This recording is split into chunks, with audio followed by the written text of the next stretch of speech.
It is becoming apparent to me that this is not the same BJP that made such a loud noise over Nirbhaya at that point of time, saying that the government should resign at the center, and everybody appreciated the position of the BJP, but maybe, Charu, that was a different BJP. It's apparent to me that's not the same BJP. अबे Eminem के चड्डी के धागे घर में भी इस तरीके से बात करता है क्या? सीधा सीधा बोलना जो बात बोलनी है। और अगर आपको भी इस वीडियो को देखकर यह लग रहा है कि अर्बन गोस्वामी का हृदय परिवर्तन हो चुका है, वो मोदी को कोसने का काम कर रहा है, तो आप पूरी तरीके से गलत हैं। जहां पर एक तरफ अर्बन Goswami it's apparent to be कर रहा है, वहीं दूसरी तरफ इसके चड्डी एंकर्स क्या क्या कर रहे हैं जरा आपको दिखाना चाहता हूं स्क्रीन के ऊपर। एक शो और उसका टाइटल सरकार गिराने आए थे, मोदी ने ठोक दिया। वाह, मोदी जी का कोई और काम नहीं बचा, इसको ठोको उसको ठोको करते रहते हैं। मोदी जी कोई गैंगस्टर हैं, मोदी जी कोई माफिया हैं, या फिर मोदी जी किसी बार के किसी पब के बाउंसर हैं जो लोगों को यहां पर ठोकने का काम कर रहे हो? लेवल ऑफ जर्नलिज्म देख रहे हो आप लोग कि हमारे देश के पीएम के लिए क्या ठोकम ठाकी वाली भाषा यूज करी जा रही है। और जो लोग ये सोच रहे हैं कि अर्बन गोस्वामी का हृदय परिवर्तन हो चुका है, उनको साफ बता देना चाहता हूं कि भैया इसको इस टाइम पर ये टेंशन हो रही है कि अगर कहीं बाय चांस अगली बार मोदी जी नहीं आए तो मेरा धंधा पानी कहां से चलेगा, मुझे कुत्ते का बिस्किट कौन खिलाएगा आखिरकार। और इसीलिए ये आदमी जो है अपने पत्ते सेट करने का यहां पर काम कर रहा है। थोड़ी सी टोन को चेंज किया गया, लेकिन सॉफ्टनेस देख रहे हो। It's apparent to me it's not the same BJP. अगर कोई विपक्षी पार्टी होती ना तो कहां है कर रहा होता यहां बैठ के। इसी साथ आगे बढ़ना चाहता हूं सोशल मीडिया की सबसे बड़ी ट्रेंडिंग खबर की तरफ। कल स्मृति चाची भैया पूरी तरीके से पगला गई, वो भी संसद के अंदर। ऐसा लग रहा था सिलेंड्रिला देवी जो है उनका सिलेंडर पूरी तरीके से ओवरफ्लो होता चला जा रहा है। आपको दिखाना चाहूंगा एक वीडियो जो संसद में से सामने आया। जब मणिपुर पे सवाल पूछा गया, जब मोदी से सवाल पूछा गया, तो किस तरीके से तिलमिला उठी स्मृति चिची।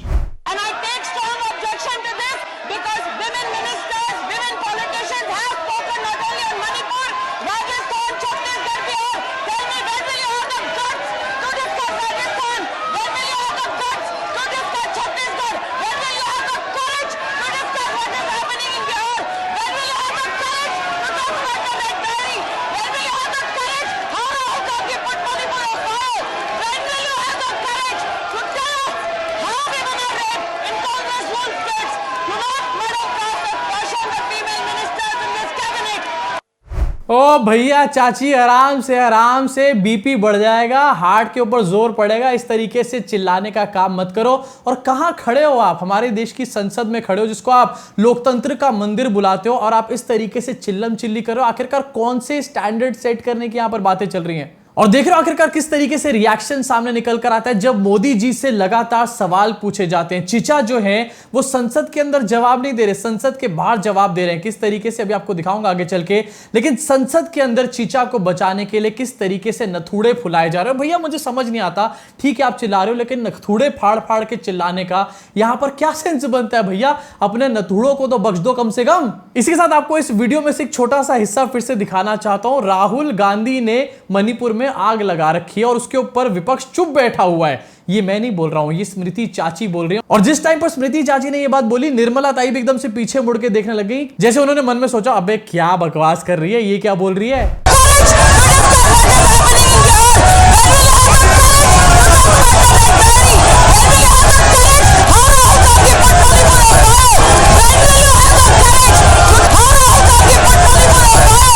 क्या बात है जी, एक्टिंग की बादशाह कसम से।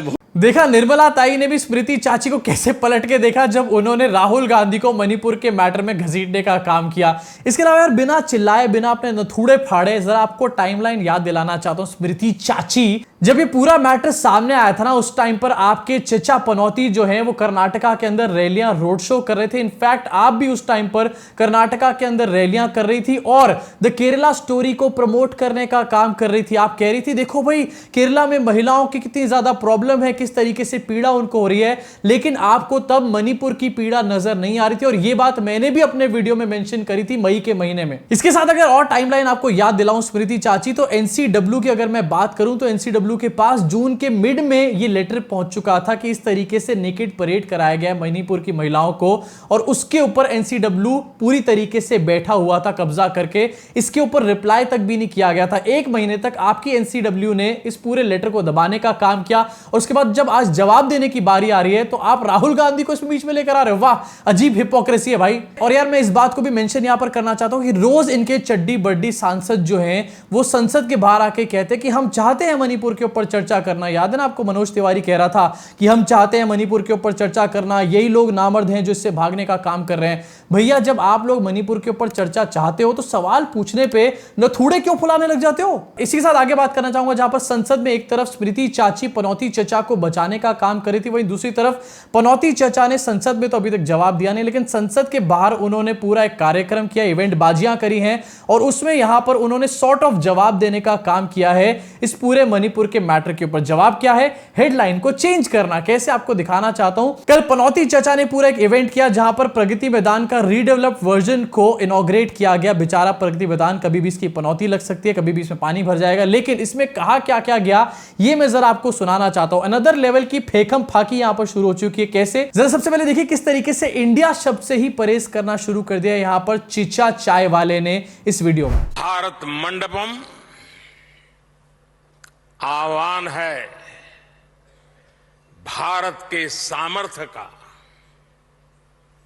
भारत की नई ऊर्जा का।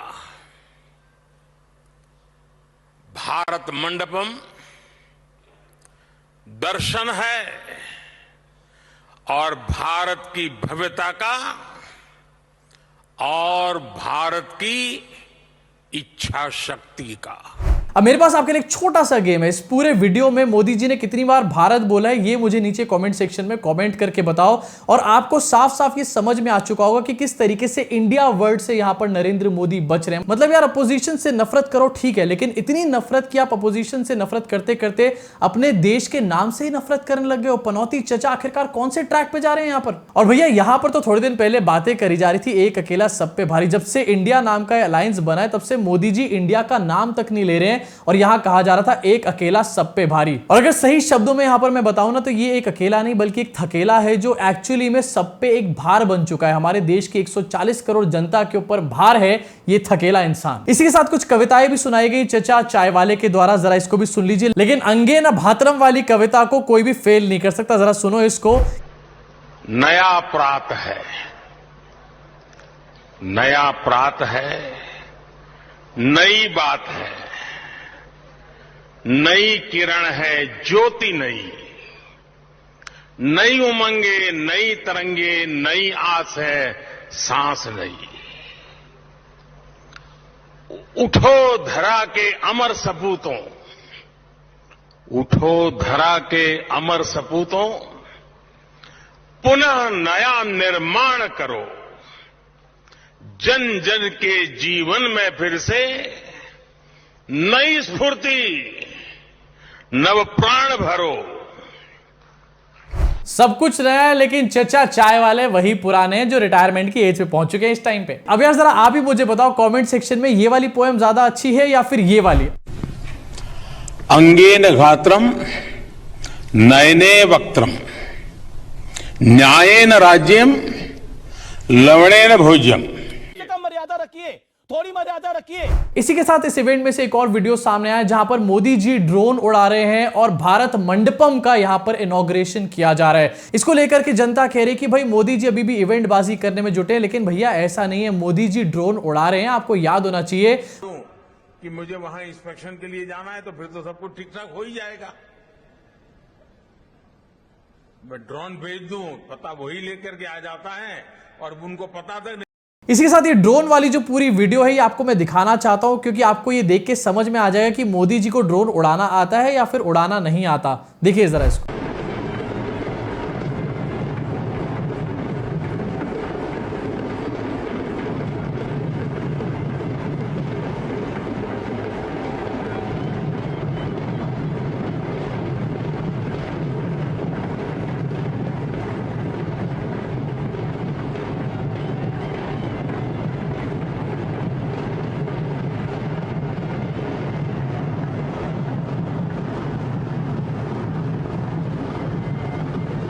ओ भैया, देखा आप लोगों ने, ड्रोन उड़ाया तो मोदी जी ने, लेकिन जब ड्रोन वापस नीचे उतरा तो मोदी जी के हाथ में रिमोट ही नहीं था। मतलब मोदी जी को उड़ानी तो आती है, फेंकनी तो आती है, लेकिन उनको लैंड करना नहीं आता।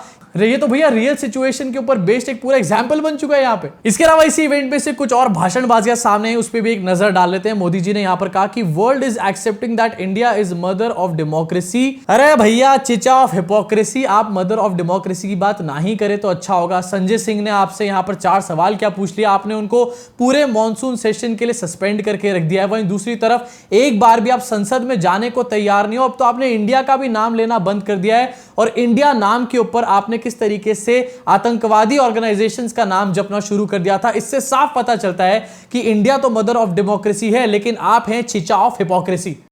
बात तो सही है।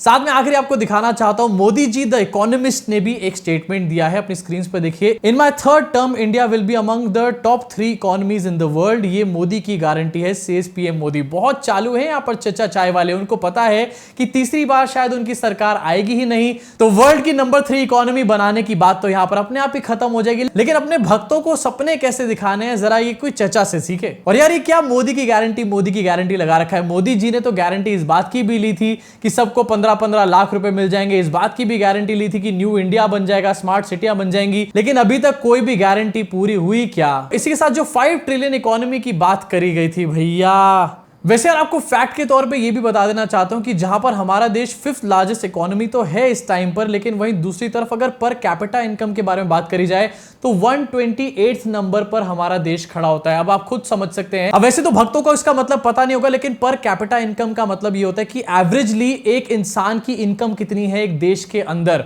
अब अगर उसमें हमारा देश इतना पीछे है तो भैया ये डेफिनेटली एक चिंता की बात है। और हमारा देश चाहे 3rd लार्जेस्ट इकोनॉमी भी बन जाए, जब तक पर कैपिटा इनकम यहां पर नहीं बढ़ेगी, उस टाइम तक आपके और मेरी जिंदगी में कोई बहुत बड़ा फर्क नहीं आने वाला। चलो यार, काफी बात कर ली यहां पर चचा चाय वाले के बारे में। जरा सा पॉलिटिक्स से हटके भी बात करना चाहता हूं, और एक और ट्रेंडिंग खबर कल सामने निकल कर आई। गदर 2 रिलीज होने वाली है, और गदर 2 रिलीज होने के प्रमोशन में सनी देओल ने अपनी ही पार्टी की पनौतियां लगा दी। कैसे, अपनी स्क्रीन पर देखिए। ये प्रेस कॉन्फ्रेंस जहां पर गदर का ट्रेलर रिलीज किया गया, उसमें सनी देओल ने कहा है कि भाई दोनों कंट्रीज जो भारत पाकिस्तान है उसमें प्यार है उसके लोगों के अगेंस्ट, लेकिन जो पॉलिटिकल गेम है उसकी वजह से नफरत यहां पर पैदा हो जाती है। क्या कह रहे हैं सनी देओल और किस तरीके से चिचा की पनौती लगा रहे हैं, जरा सुन लो। यहां पर जाने की या लेने की और देने की बात नहीं होती, बात होती है कि एक इंसानियत की होती है। ये झगड़े नहीं होने चाहिए, दोनों तरफ उतना ही प्यार है।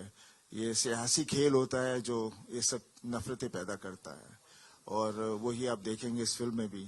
जनता नहीं कोई चाहती कि एक दूसरे के साथ हम झगड़े या लड़े, बिकॉज आखिर है तो सब इसी मिट्टी से। देख रहे हो, ये आदमी मोदी के लिए वोट मांगने का काम करता है। चुनाव के अंदर मोदी मोदी करता रहता है वैसे, लेकिन अब क्योंकि इसकी फिल्म रिलीज होने वाली है और ये आदमी चाहता है कि इसकी फिल्म इंडिया और पाकिस्तान दोनों कंट्रीज में देखी जाए, दोनों धर्मों के लोग देखें इसकी फिल्म को और हिट कर दे पूरी तरीके से, इसलिए इस टाइम पर किस तरीके से प्यार की गाथा यहां पर गाई जा रही है। अबे यार, इससे ज्यादा हिपोक्रेट चिचा मैंने आज तक नहीं देखा। और यार, क्या गदर 2 के नाम पे बेवकूफी चला रखी है। अभी तक तारा सिंह जो है वो जवान दिख रहा है। गदर 1 में जैसा तारा सिंह दिख रहा था उससे भी ज्यादा यंग दिख रहा है इस टाइम पर तारा सिंह। और वहीं दूसरी तरफ अमीषा पटेल जो कि तारा सिंह की वाइफ बनी थी, वो उसकी दादी अम्मा लग रही है इस पूरी पिक्चर के अंदर। अब ये पिक्चर आप देखोगे या नहीं, ये मुझे कमेंट सेक्शन में कमेंट करके बताओ। मैं तो शायद इसको देखने जाऊंगा, क्योंकि मुझे इसके ऊपर रिव्यू बनाना है और आपको बताना भी है। इसके साथ मुझे ये भी बताओ कि बाकी की खबरों के ऊपर आपका क्या रिएक्शन है, खास तौर से सिलेंड्रिला देवी का जो सिलेंडर की गैस ओवरफ्लो हो रही थी उसके ऊपर आपका क्या रिएक्शन है। भड़ास को पूरी तरीके से कमेंट सेक्शन में निकाल डालो। वीडियो पसंद आए तो लाइक का बटन दबा के, सब्सक्राइब का बटन दबा के बेल आइकन को जरूर दबाना। मैं आपसे मुलाकात करूंगा इस चैनल के अगले वीडियो में।